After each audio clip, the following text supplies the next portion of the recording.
অনেকদিন পর মৌসুমি আবার রান্নায় বসেছে। মৌসুমি কি রান্না? এই তো ভাত হয়ে গেছে, এখানে মুগের ডাল ফুটছে,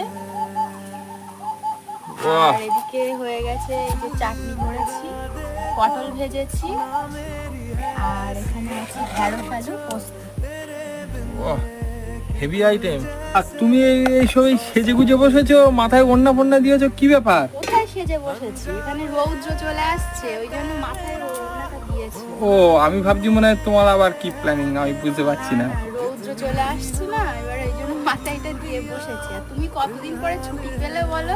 তাও ঠিক। সেই জন্যই তো রান্না করতে আসতে পারছি না। ও, গোছাতে তো অনেকটা সময় লেগে যায়, এখানে নিয়ে আসা, বয়ে বয়ে আবার নিয়ে যাওয়া, অনেকটা সময় লেগে যায় না। তা ঠিক। ঠিক আছে, ডাল ফুটলেই শেষ। হ্যাঁ, রান্না হয়ে গেছে। ঠিক আছে।